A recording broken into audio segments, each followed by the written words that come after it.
Sean bienvenidos a la Escuela para Padres CCCH. Acompáñanos en esta nueva conferencia, Neurodiversidad en la Comunidad Educativa. Buenas noches, qué gusto saludarles.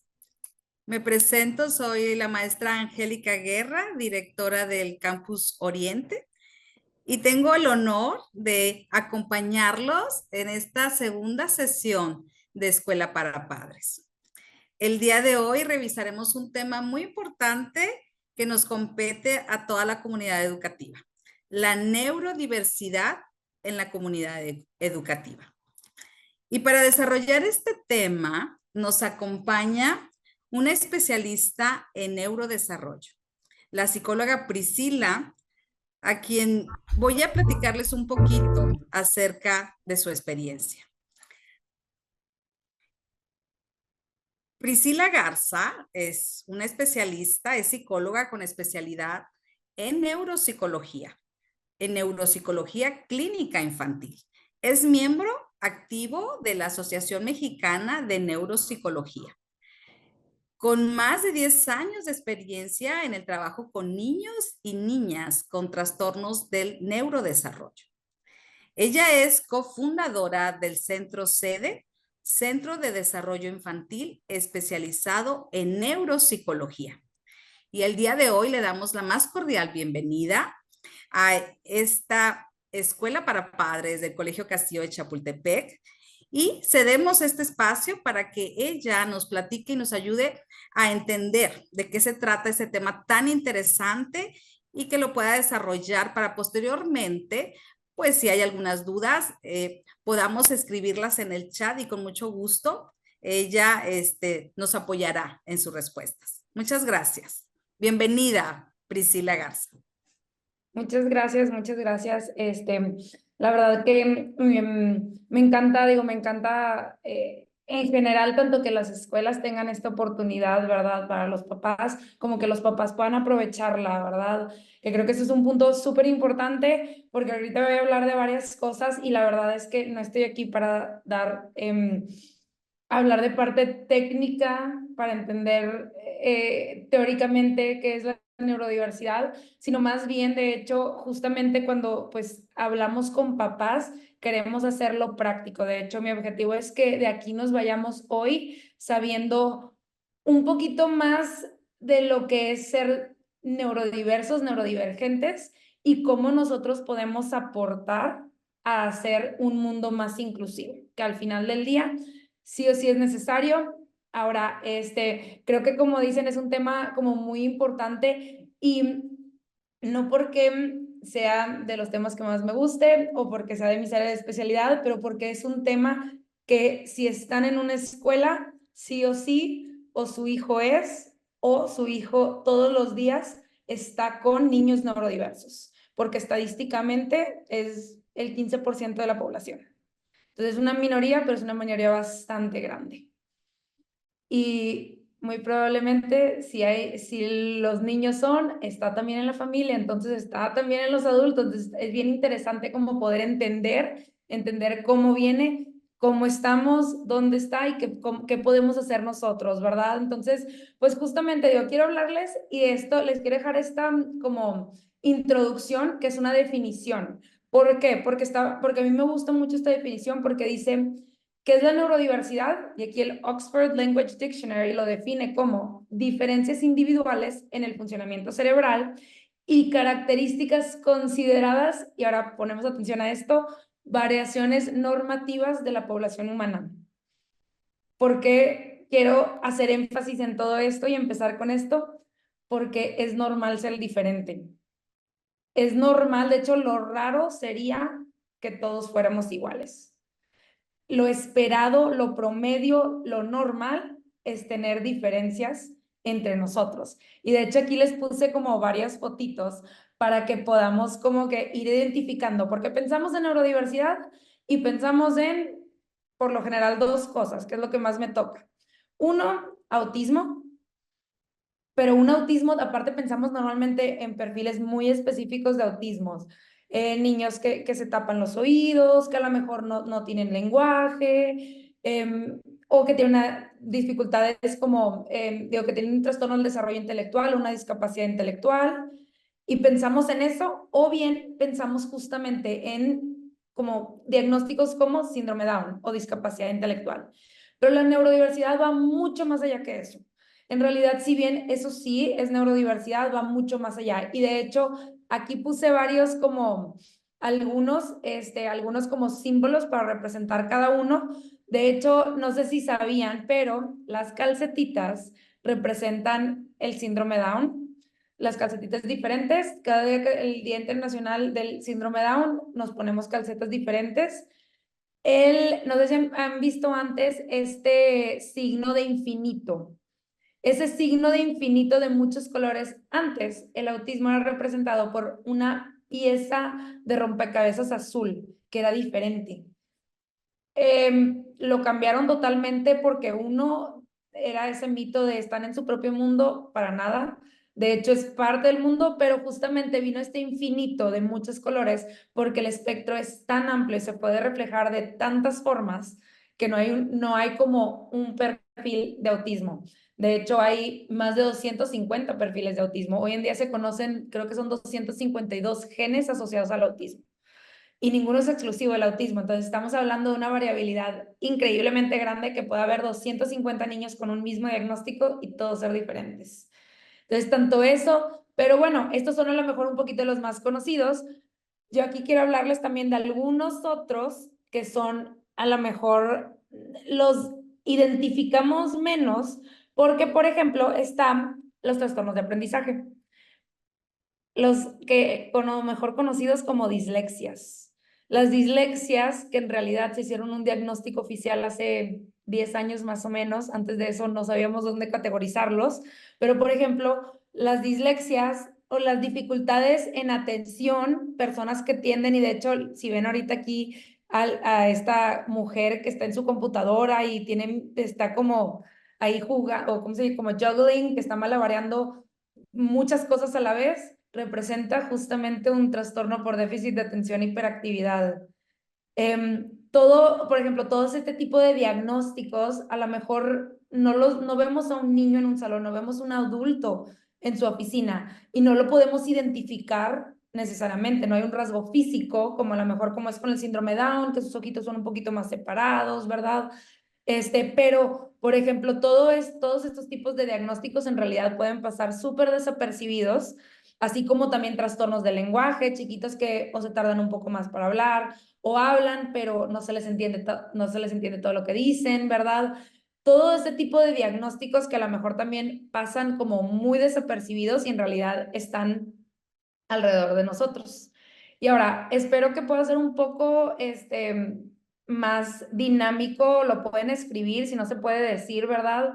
Pero les traje aquí algunas como, algunas frases, datos, algunas son realidad, otras son pues mito. Entonces aquí bienvenidos a participar y a ver qué creen que es verdad, qué creen que es mentira, ¿verdad? Pero vamos a empezar con esta. Dice, primero, todas las personas con autismo tienen discapacidad intelectual.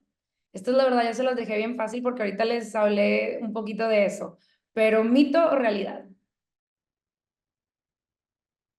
Y aquí adelante a participar todos los que quieran.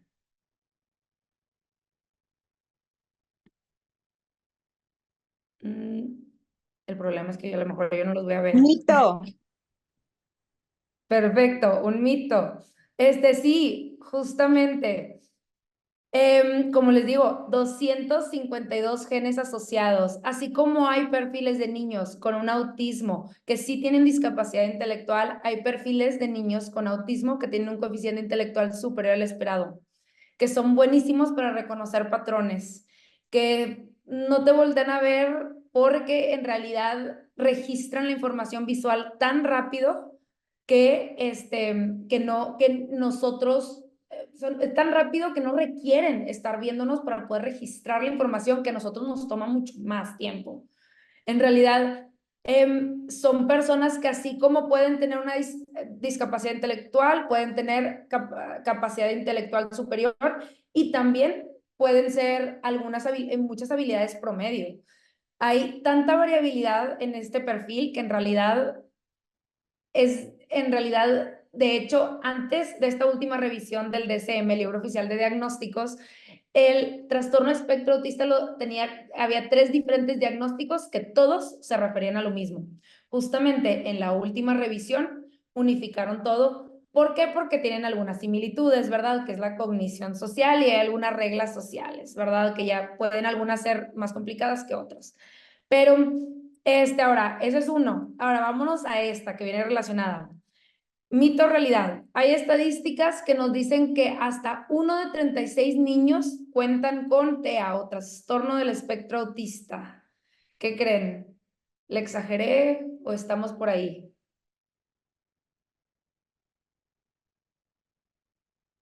Creo que es realidad. ¿Qué realidad? Ok. Pues miren, la verdad, este es una medio truco. ¿Por qué? Porque en México no tenemos estadísticas tan fiables ni tan recientes. Pero Estados Unidos sí. Y ellos tienen un exceso de estadísticas. Tienen una por estado prácticamente. Entonces, sí es una realidad esto, que hay algunos estados que tienen 1 de cada 36 niños que tienen autismo. Hay otros que dicen 1 de cada 100, otros 1 de cada 58 más o menos, pero la mayoría sí está entre 36 y 58. Entonces estamos hablando que es, una vez más, es una minoría, pero una minoría muy grande. ¿Qué es lo que sucede? Que, por ejemplo, un autismo altamente funcional, la edad promedio de diagnóstico en Estados Unidos es alrededor de los 8 o 9 años. Y la realidad es que si eres mujer, híjole, puedes llegar hasta los 50 años y no saber que lo tienes. Y sí pasa, sí es muy común, sí también nos pasa, está todo a nuestro alrededor. Y a mí me toca, de hecho yo cuando hago ejercicio, yo lo llevo a ver y digo, esta persona, yo no sé si esta persona sabe que tiene autismo, pero creo que tiene autismo cuando estoy alrededor de ella. Entonces, ¿por qué? Porque el perfil puede ser tan amplio, puede ser, y puede ser tan enmascarado, lo podemos esconder también, que ahí también entra otros factores. Y de hecho, otro dato ahí curioso, de cada 5 diagnósticos del neurodesarrollo, 4 son hombres y 1 es mujer. Y esa una mujer tiende a tener tiende a ser más funcional o menor nivel de dificultad. ¿Por qué? ¿Por qué pasa esto con los niños? Sí, hay muchos estudios, de hecho lo pueden encontrar en la literatura como factor protector femenino, que incluso de adultos, las mujeres tenemos un 70% mejor pronóstico ante, por ejemplo, una embolia. Las mujeres tenemos un 70% mejor pronóstico de recuperación que los hombres. Todos los trastornos del lenguaje, de memoria, etcétera, adquiridos, las mujeres tendemos a tener un mejor pronóstico. Ahora, si bien hay teorías y bueno, las estadísticas nos dicen que los hombres se desarrollan más los trastornos del neurodesarrollo. Sin embargo, hay muchas teorías que nos dicen que así como si hay 4 hombres, hay 3 o 4 mujeres. Pero ¿qué es lo que pasa? Que como mujeres, bien bonito, lo escondemos y hacemos algo que se llama masking o enmascarar. Aprendemos a imitar conductas para que no se noten nuestras dificultades. Entonces, por ejemplo, una niña con autismo, que a lo mejor se le dificulta la parte social, puede ver a su alrededor e imitar las conductas más fácilmente que un hombre. No significa que se le quita la sintomatología de autismo. Sin embargo, lo que sucede es que como lo logramos imitar, no se nota tan fácilmente. Entonces, no nos viene natural, pero aún así se puede hacer. Entonces, es bien interesante, de hecho, cómo funcionamos las mujeres, porque así también funciona, de hecho, para el déficit de atención, autismos, dificultades de aprendizaje, incluso el lenguaje, estadísticamente, batallamos menos. Y bueno, en la práctica también tendemos a hablar un poquito más. Entonces, es más nuestro fuerte. Y ahora, que eso es otra hora. El TDA o TDAH, es decir, el trastorno por déficit de atención con hiperactividad, requiere de medicamento siempre, es decir, en todos los casos, y el medicamento es para toda la vida. ¿Mito o realidad? Mito. Mito. Muy bien, 100%, sí. Los diagnósticos pueden ser súper tardíos y en realidad puede que pasemos toda la vida sin utilizar medicamento y puede que esté bien. Así como puede que lo necesitemos de niño y después ya no. O viceversa, no lo necesitamos de niño, pero sí de adulto también. ¿Por qué? Porque pues de adulto más responsabilidades, más cosas que hacer, más estrés y por ende, pues se puede acentuar la dificultad.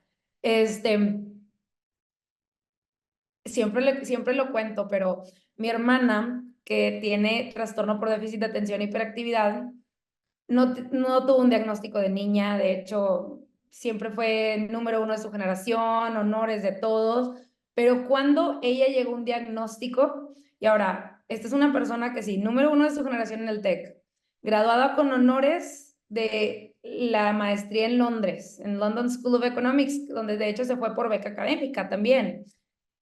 Cuando llegó a un diagnóstico de TDAH, y aquí me imagino que algunos se van a sentir identificados, pero cuando llegó en la maternidad. Cuando llegó la maternidad fue justamente cuando ella dijo, puedo estudiar 3 maestrías otra vez y se me va a hacer más simple que criar a mis 2 hijas. ¿Por qué? Porque eran mucho más responsabilidades, porque fue mucho más complejo, porque fue mucho más que todos sus trabajos, todo lo que hizo, dijo, se me hace mucho más simple hacer eso, estructurarme allá, que en verdad acá. Entonces, ¿qué pasa? Que ella pasó toda su vida sin diagnóstico hasta los 33, 34. Y justamente puede ser, los rasgos estaban de hecho desde chica, solamente que sí se fueron acentuando con la edad. ¿Por qué? Pues por el contexto.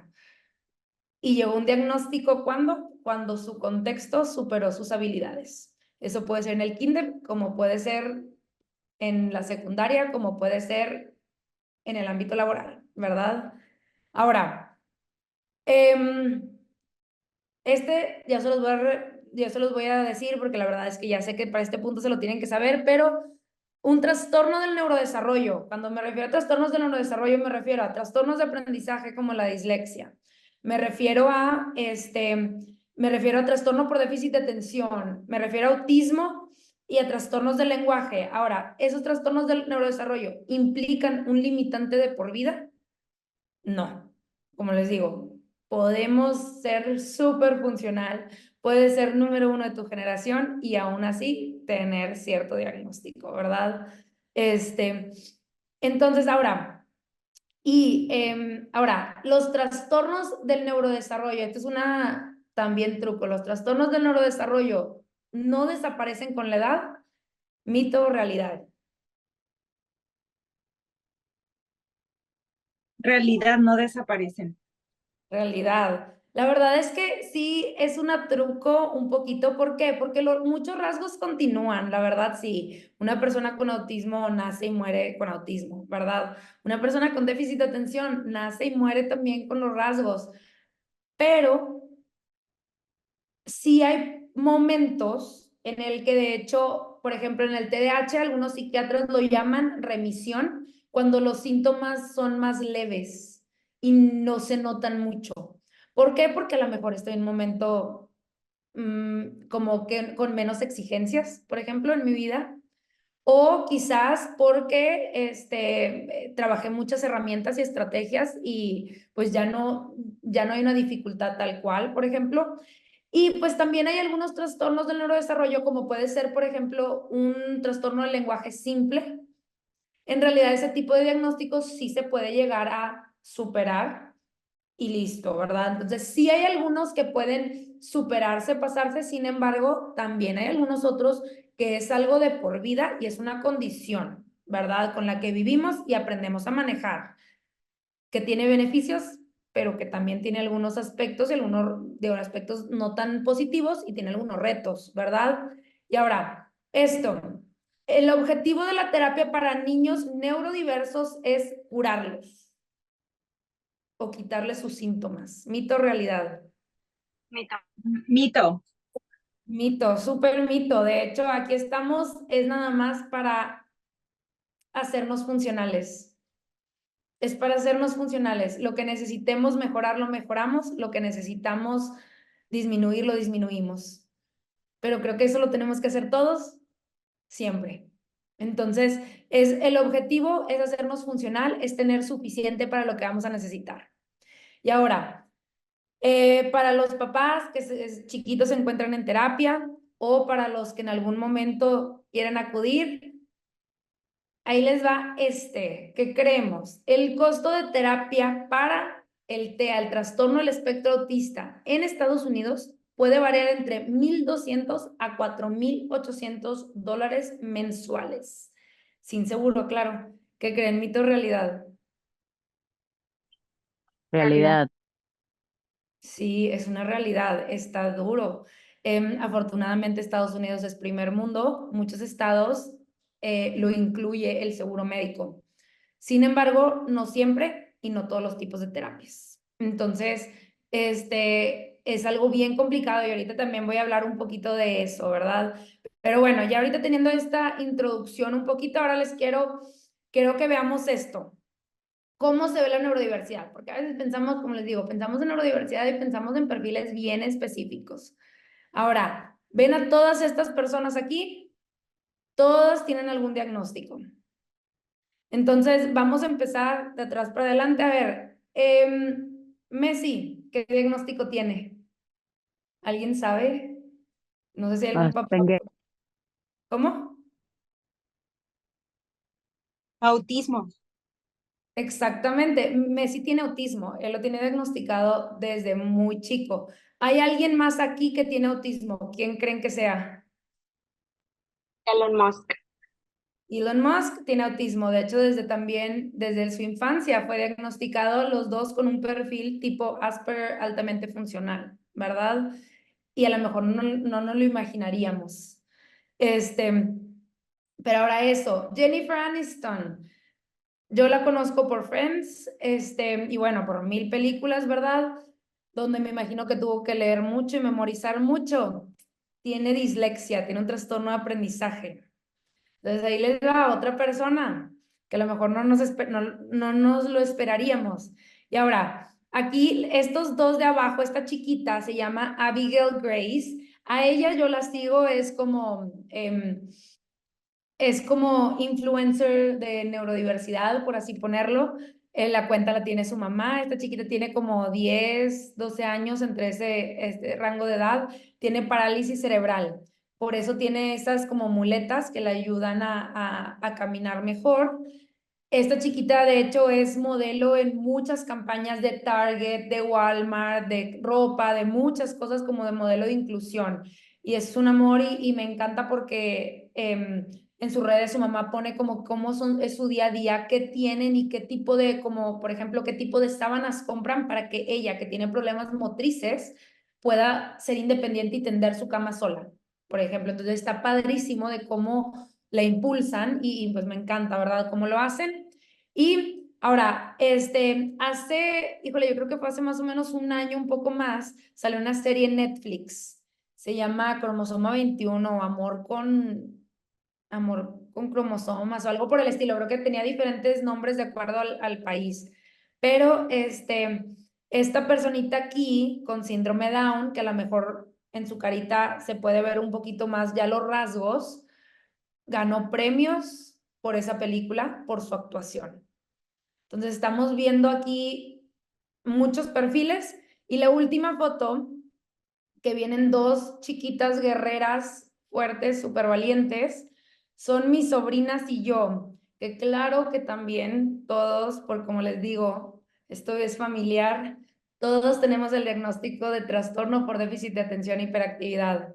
Mis sobrinas conmigo y con más conocimiento que tenemos hoy en día, desde niñas, mi hermana y yo de adultas.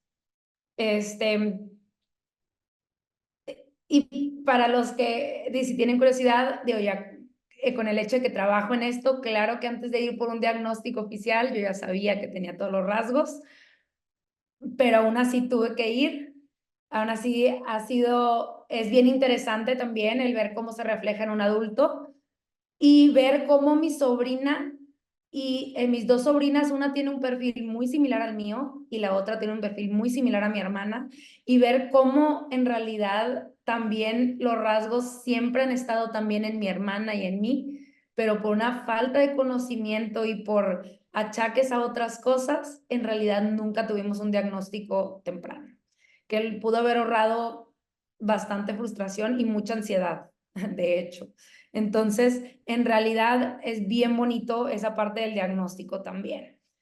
Pero bueno, ahora ya que conocen también hasta un poco de mí, ahora lo que yo les quiero hablar un poco más es qué es lo que pasa cuando yo como papá tengo a un niño neurodiverso en casa y qué es lo que podemos hacer nosotros, que a lo mejor dices, mi hijo no es neurodiverso, pero a ver, va a convivir con esto todos los días y tiene que saber cómo actuar con los niños, cómo también cómo incluirlos y cómo también ser asertivos al momento de tener que hablar, defendernos, discutir o lo que sea con personas neurodiversas, porque así como pasa con una persona neurotípica, también va a suceder con una persona neurodiversa. Entonces, no se trata de decirle no, ignora las cosas, se trata de saber el cómo acercarnos también, ¿verdad? Entonces, ahora, ¿qué podemos hacer nosotros desde afuera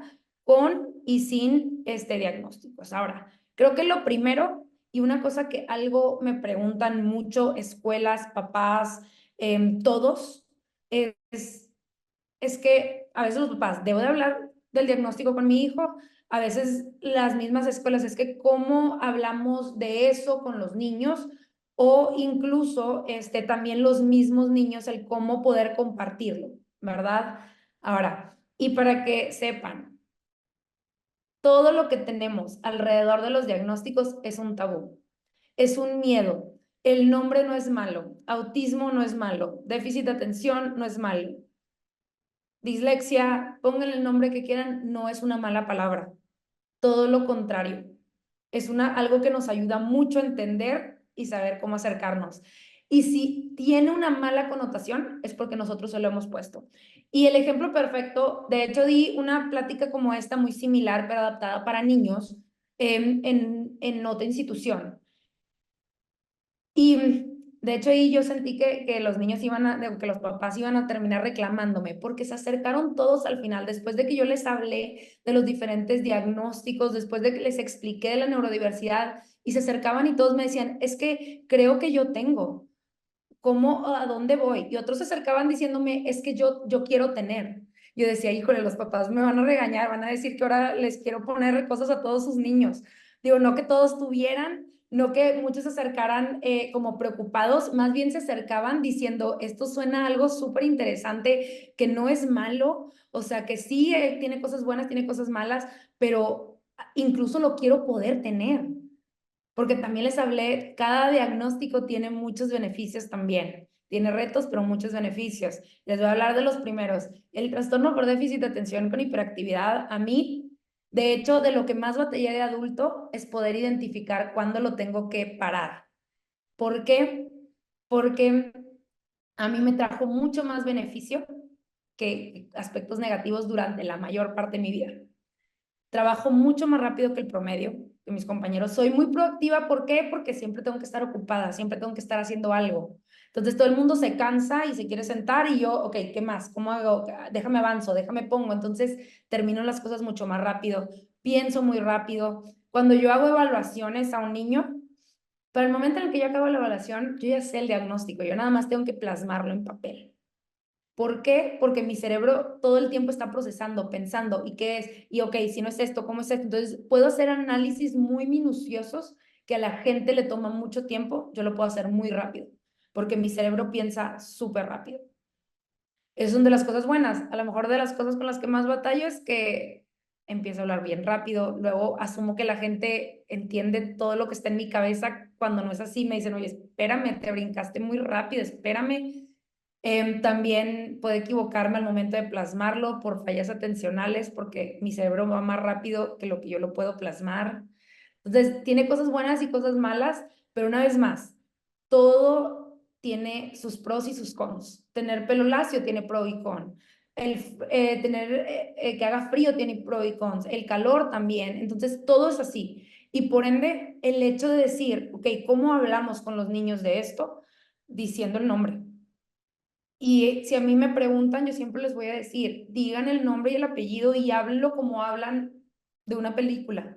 Háblenlo como hablan de cualquier cosa. Porque lo primero que necesitamos es que se le quite este tabú, este miedo. Porque imagínense si nosotros estamos tratando de esconder ese nombre para el niño va a pensar que es algo feo, que es algo malo. Y pues no lo es, en realidad. Es nuestra falta de conocimiento y nuestra ignorancia el hecho de pensar que solamente es algo malo. Entonces, ahora sí, ¿cómo lo podemos dar? Quitando el tabú, aceptándolo y diciendo, ok, está y está en todos lados, ¿verdad?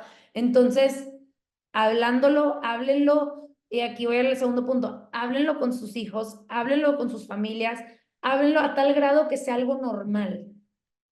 Vamos a agarrar internet y vamos a enseñarles fotos de todo tipo de niños, niños con enanismo, niños en sillas de ruedas, niños sin una pierna, sin un brazo, ¿verdad? En todo, porque en el momento, digo, nosotros que podemos caminar, vemos la silla de ruedas como un impedimento, pero en realidad pregúntale a una persona que no puede usar sus piernas y la silla de ruedas es la mejor herramienta para la independencia. Entonces, para nosotros es un limitante, pero para ellos es una herramienta que les ayuda a ser independiente. Entonces, si nosotros lo enseñamos como algo negativo, lo van a captar como algo negativo.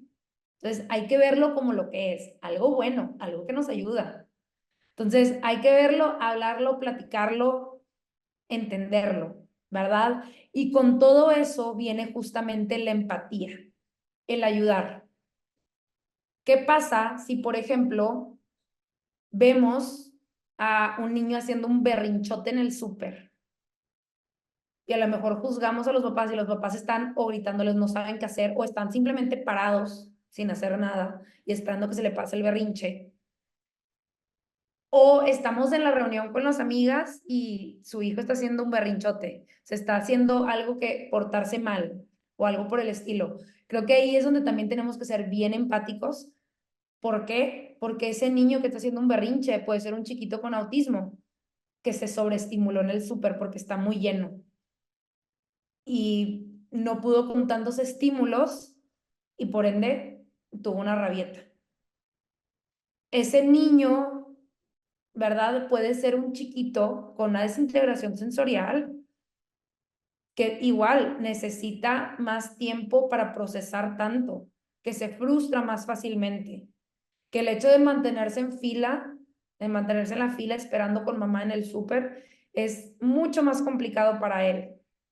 Entonces, ¿qué pasa? Tiene una rabieta. Entonces, tenemos que ser bien empáticos, evitar el juzgar y también tener en cuenta que ahora un papá que está ahí solamente parado esperando a que se le pase el berrinche al niño está aplicando una técnica que existe y está registrada y es una técnica con base en evidencia científica, se llama extinción. Cuando no funcionan otras estrategias conductuales, es mejor esperar a que pase el berrinche y listo. Peor es, te lo doy, pero párate, porque al niño le estamos enseñando que, híjole, si estaba llorando porque quería algo y en vez de esperar a que se le pase el berrinche e irnos, le decimos, ok, párate para ya no pasar la vergüenza y te lo voy a comprar. Solamente le enseñamos que con llorar y llorar fuerte va a obtener lo que quiere. Entonces es 1000 veces mejor un papá que nada más está ahí en su celular, ignorándolo, esperando que se le pase el berrinche al niño, a que ceder ante eso. Entonces, ahora, así como hay técnica de extinción, hay muchas otras técnicas que podemos hacer de negociación, de muchas otras. Entonces, en realidad, no podemos juzgar a un papá por un contexto que no conocemos, ¿verdad? Entonces, creo que aquí es eso y siempre podemos podemos ayudar cuando es posible. Oye, vemos una mamá que su niño está haciendo un berrinchote, ¿verdad? En el piso y luego está tratando de cargar al otro bebecito de brazos. ¿Y cómo le hace? Oye, ¿sabes qué? ¿Quieres que te ayude? Mira, si quieres te ayudo, te cuido, me quedo aquí contigo, te cargo a tu bebé en lo que intentas controlar a otro chiquito y luego ya, ¿verdad? O algo por el estilo. Siempre hay formas en que podemos ayudarlos, ¿verdad? Y pues bueno, ahora, ¿qué es algo que suele pasar? Porque la mayoría de los papás pues no son malos y dicen, los juzgo a propósito. Dicen, es que quiero ayudar, pero no sé cómo. Y no quiero ofender, porque a lo mejor si yo le pido ayuda va a pensar que yo creo que no sabe cómo, no sé, cómo controlar a su hijo. En realidad, no queremos ofender, pregunten. Vemos a la mamá batallando con sus 2 niños. Oye, ¿necesitas ayuda? ¿Te puedo ayudar en algo? ¿Cómo quieres que te ayude? No queremos, oye, a lo mejor el niño tiene un diagnóstico, no nos ha dicho la mamá, no sabemos qué es, no sabemos qué pasa y no queremos ofender ni agredir o no sabemos cómo manejar la situación. Pregunten a ese otro. Oye, y esto de hecho aplica también, y más si hay papás que tienen hijos en adolescencia, ¿verdad? Pero aplica si hay una pelea entre niños, cualquier cosa, quieren de verdad resolverlo, hagan alianza entre los papás y digan, a ver, ¿cómo podemos manejar esto? Y entre los papás decir, ok, ¿qué es lo que nosotros necesitamos para que esta situación mejore? ¿Verdad? O sea, esa es la mejor forma al final del día. La verdad es que hay muchas situaciones que van en torno. De hecho, algo que tiende a pasar mucho también es que pues a veces cuando tenemos a chiquitos con diagnósticos y pues vamos a considerar que muchas veces cuando hay un autismo, cuando hay un trastorno de aprendizaje, de lenguaje, etcétera, la mayoría de estos diagnósticos implican que también en conjunto hay una dificultad atencional. Y el trastorno por déficit de atención e hiperactividad incluye una impulsividad. Entonces me enojo y puedo empujar. O a veces puedo hablar y decir cosas que en realidad me arrepiento después por impulsividad. Entonces, ¿qué pasa si hay una pelea entre mi hijo, que es neurotípico, y un niño que hay neurodiversidad de algún tipo? ¿Qué podemos hacer ahí? Porque dices, oye, pues no sé, a lo mejor el chiquito, no sé, tiene autismo y le está pegando a mi hijo. Pues tampoco se trata de decirle, no, hijito, pues ni modo, te aguantas. Tiene autismo, entonces que te pegue. Claro que no. Un niño tiene que aprender a defenderse también, pero hay una manera de hacerlo asertivamente, tomando en cuenta toda la situación. Y de hecho, creo que ahí aprende aún más el niño que le están pegando. ¿Por qué? Porque en la vida vamos a tener que aprender a defendernos de forma asertiva en el trabajo, de nuestros jefes, de nuestras compañeras, de otros niños conforme crecemos y más en la adolescencia. Entonces, el hecho de que tengan esa oportunidad de saber cómo manejar una situación asertivamente es increíble. Pero ¿qué pasa? La verdad es que cuando hay ese tipo de cositas, mi recomendación siempre va a ser contáctense entre los papás con una, con una actitud de solución, de qué podemos hacer. No de buscar culpa, de es tu culpa esto o es tu culpa esto. Porque ahora, un niño, la verdad, agresivo, yo no he conocido bien. De hecho, así con problemas de conducta, he trabajado con 2 más o menos y en realidad los terminamos refiriendo. Pero aparte de eso, los niños neurodiversos no son agresivos. Por lo general, lo que pasa es que están reaccionando ante algo. Ahora, que eso no sea una excusa, también, porque a lo mejor la reacción fue que el otro niño salió y los asustó. Entonces, el otro niño ni cuenta se dio y nada más por asustarlo y el otro niño le pegó, ¿verdad? Entonces, no es una excusa, pero están reaccionando. Entonces, también podemos buscar el qué está pasando y tratar de solucionarlo y juntos entender, ok, esto está pasando, bueno, ¿cómo podemos solucionarlo?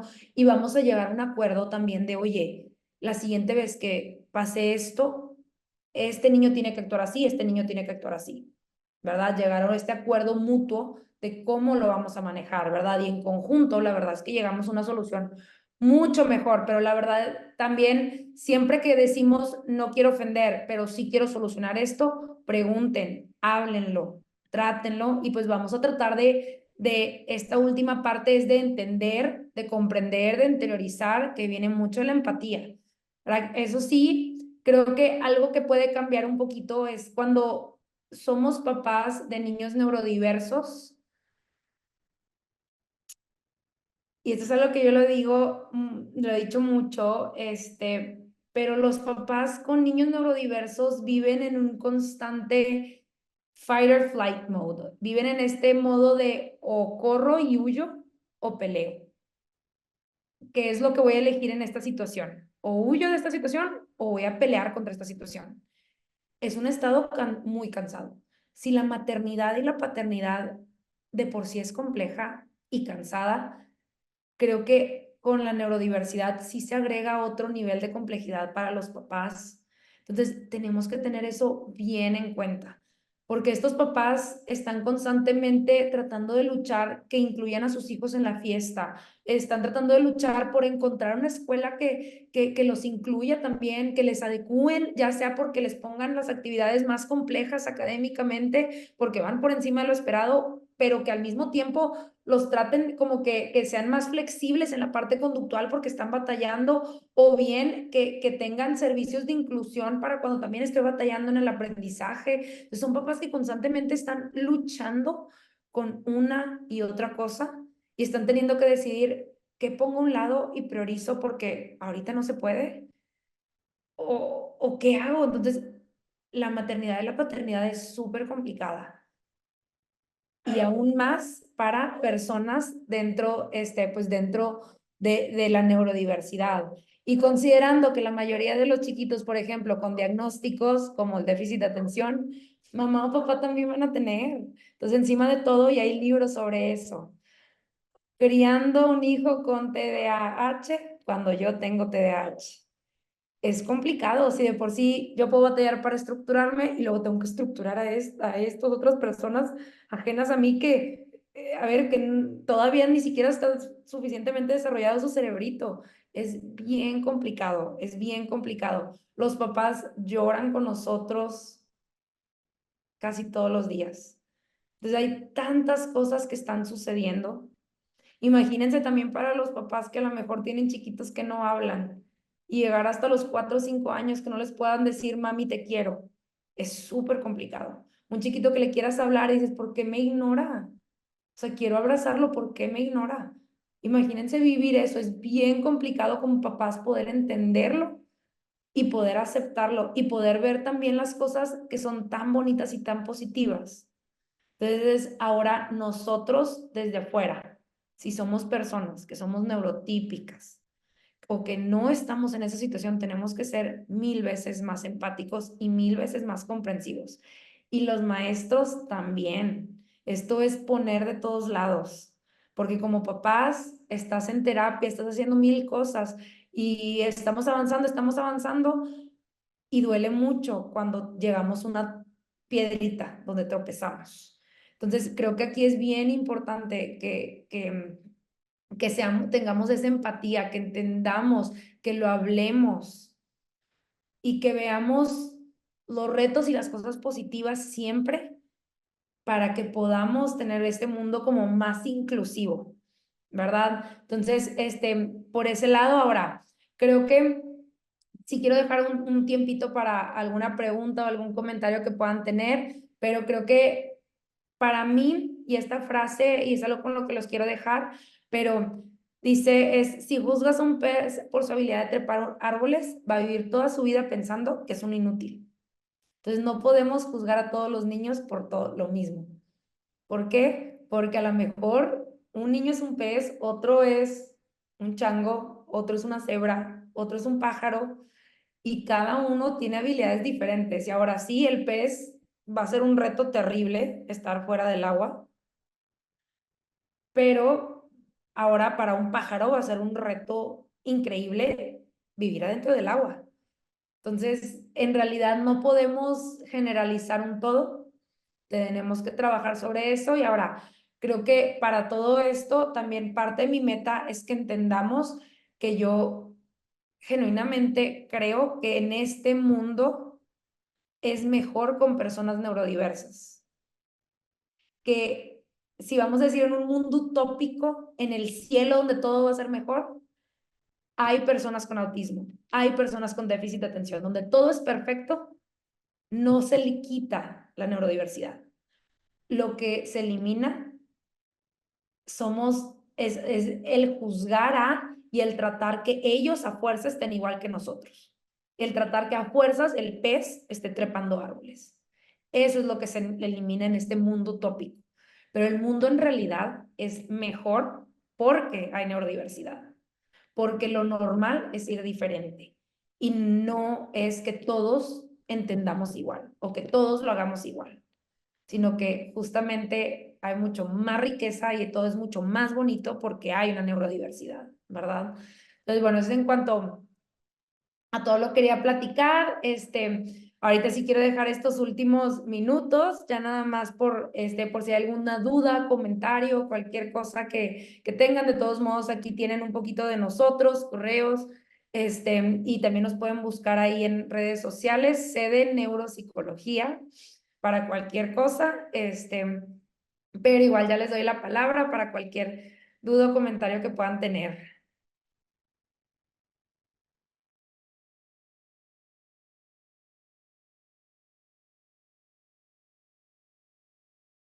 Que quieran hacer un comentario, puede ser a través de su audio, puede ser a través del chat también. El chat está disponible, está abierto, pueden levantar su manita también. Si hay alguna pregunta, alguna duda, poder hacerlo en voz alta, en audio abierto. Y aprovechen este espacio, que no siempre podemos tener la oportunidad del uno a uno con un especialista. Lick, ¿cuáles son las red flags que nosotros como papás debemos estar al pendiente para poder ir a pedir un diagnóstico? Ok, muy buena pregunta. Pues bueno, hay muchas. Creo que depende del diagnóstico. Pero, ok, a lo mejor un poquito voy a tratar de hacerlo más general. Pero primero, cuando notemos, cuando en el ambiente donde estemos batallando en comparación a lo esperado, ya sea a esa edad o a ese nivel de desarrollo. Y esto me refiero en todo. Por ejemplo, si estamos hablando de un trastorno del lenguaje, un niño chiquito, nos llegan papás que a los 4 años, es que nada más dice mamá, papá, pero es que va a hablar. Para los 3, 4 años, decir 2 palabras no es lo esperado. Ya estamos hablando de una dificultad en el lenguaje, ¿verdad?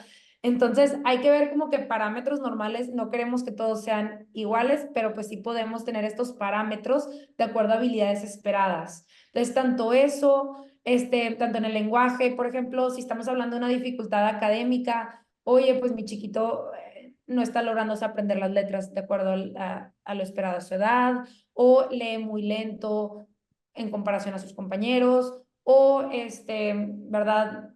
Tiene detalles, no comprende lo que lee. O bien, por ejemplo, para un diagnóstico como autismo, pues ya puede ser el hecho de que a lo mejor me voltea a ver, pero no me lo sostiene los ojos cuando quiero hablar con él. Es decir, le hablo y puede voltear, pero ya después no se me queda viendo más tiempo, sino que se voltea para otro lado. O tiene mucho lenguaje, pero no, como que no lo quiere usar. Le pregunto algo, ¿cómo te fue? Bien.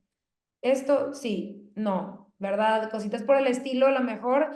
Ahora, claro, muchos de estos rasgos también puede ser adolescencia. Creo que aquí también hay puntos importantes que tenemos que ver, pues, hacer diagnósticos diferenciales.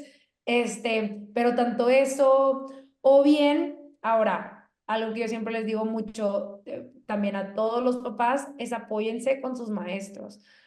Los niños pasan mucho tiempo con sus maestros y sus maestros tienen conocimiento del neurodesarrollo, porque es el desarrollo general esperado para los niños.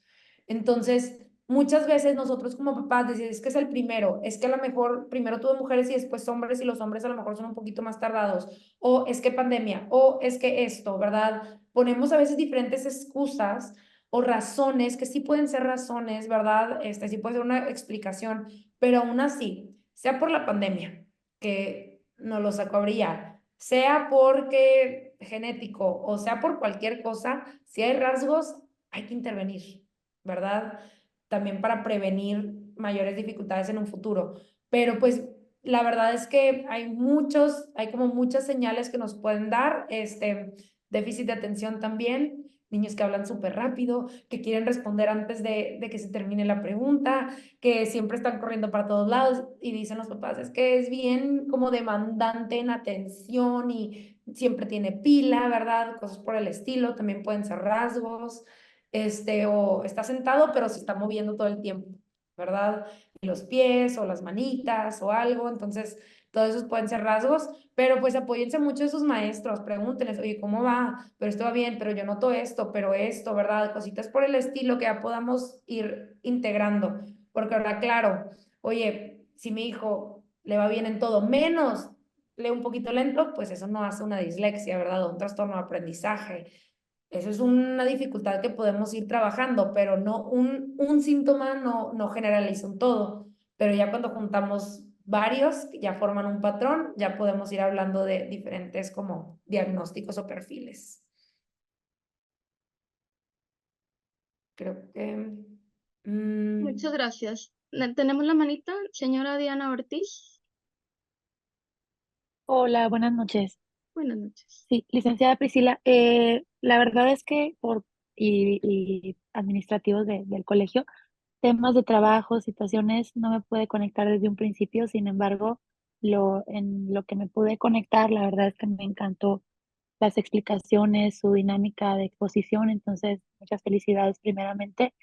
Y me encantaría también que en una siguiente plática nos pudiera ampliar sobre estas variables o variantes que hay en el neuro desarrollo de nuestros hijos y en las diferentes etapas en las que llegan a estar con situaciones en las que nosotros debamos de tener pues totalmente la atención y poderlos guiar.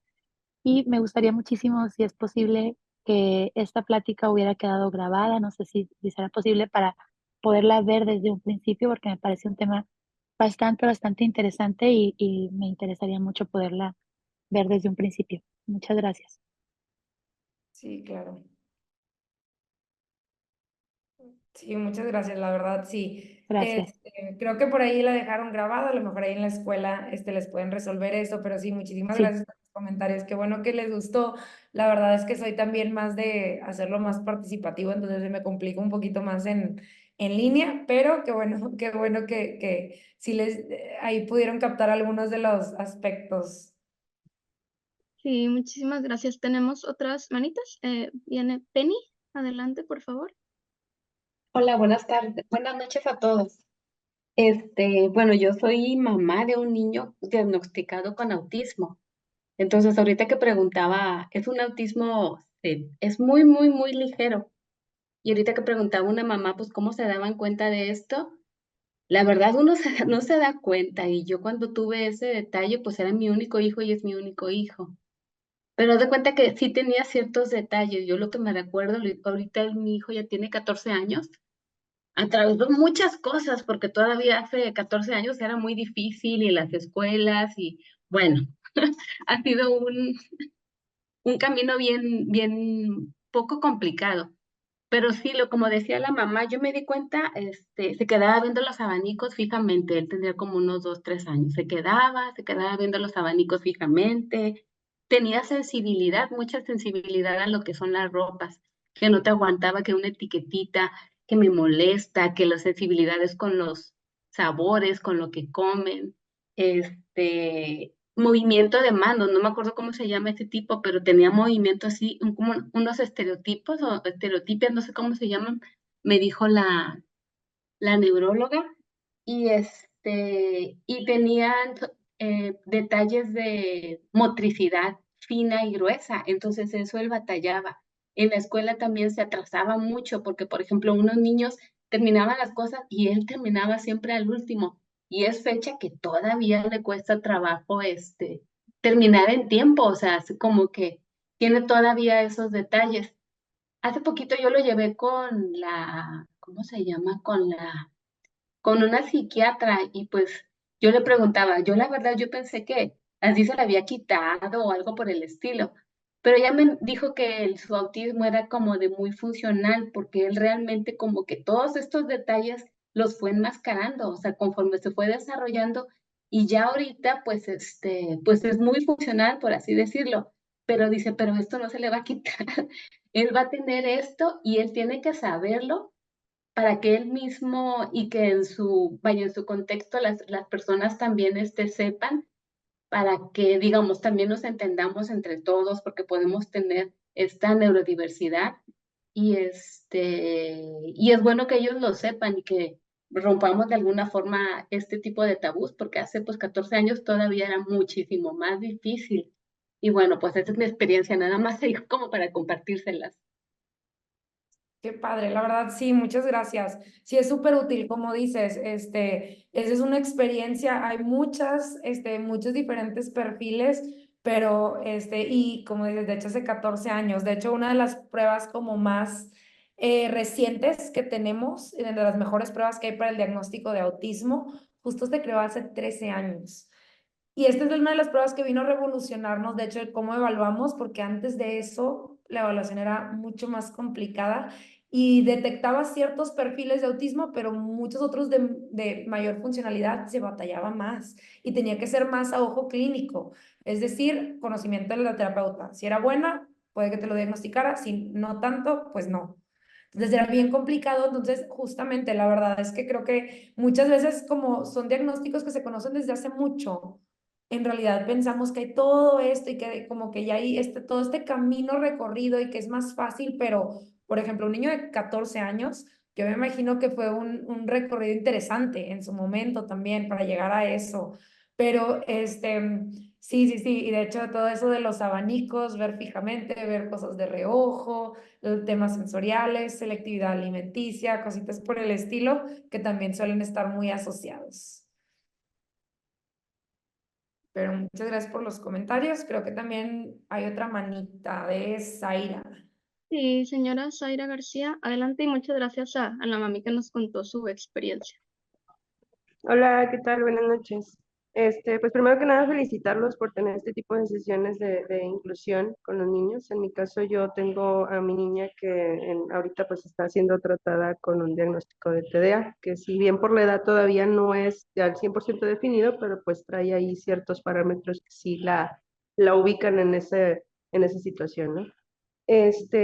Yo lo que sí quisiera, más que nada, hacer como una invitación, ¿no? A todos los papás que están ahorita en la sesión, si tienen algún tipo de situación con sus hijos o que ya han sido diagnosticados, pues también como levantar la voz, ¿no? Yo creo que muchas veces como papás a veces nos encerramos en estas situaciones pues llamémoslos así, de duelo hasta cierto punto, porque bueno, al menos en mi caso, pues ha sido un poco complicado con mi niña.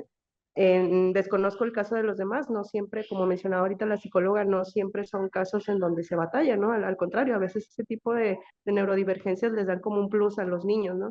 Sin embargo, pues bueno, hay casos como el mío en el que a lo mejor sí de repente nos agotamos, nos sentimos mal, etcétera. Entonces, más que nada sería como levantar la voz, ¿sabes qué? O sea, no tener miedo de decir, ¿sabes qué? Mi hijo está pasando por esto, porque así yo creo que vamos como alimentando la red, ¿no? De decir, de apoyo, pues ahora sí que de pasar los contactos, de ver más, pues áreas de oportunidad para ellos. Tanto como nosotros como padres, también como en la escuela, ¿no? Hacer como esa campaña de capacitación con el plantel que está, pues ahora sí que a cargo de nuestros niños, para que ellos, tanto como maestros, tanto como alumnos, estén capacitados en este tipo de situaciones y podamos apoyar a nuestros niños, pues más ampliamente, ¿no? Definitivamente, tiene toda la razón. De hecho, me tocó un caso, de hecho, donde di una mami con la que trabajamos con su chiquito, trabaja en una empresa grande y nos invitó justamente en abril por el Internacional del Autismo y su chiquito está diagnosticado con autismo. Nos invitó a dar una plática en la empresa y estuvo bien bonito. Entonces nos dijo, bueno, les gustó mucho, para lo siguiente hicieron otra también, a tal grado que se hizo una comunidad muy grande, incluso dice mi jefa de más arriba, ¿verdad? Vino y me dijo, y yo también tengo un hijo, así, así. Entonces, sí, justamente levantar la voz porque pues son redes de apoyo al final del día también y el entendernos, saber por lo que pasamos, lo bueno y lo malo también. Digo, en general, esto yo creo que lo deberíamos de tener todos los papás. Yo creo que por eso, si tienes hijos, estás en reuniones con personas que tienen hijos, porque son redes de apoyo. Igual se necesita también entre los papás que tienen niños neurodiversos y que son neurodiversos también, ¿verdad? Entonces, definitivamente alzar la voz, hacer comunidad y la empatía de todos, ¿verdad? Pero muchas felicidades a ustedes, mamás, también, que pasan, que lo dicen con orgullo también, me encanta, y que también hablan de lo difícil, de lo bueno y de lo malo, ¿verdad? Me gusta, lo realista.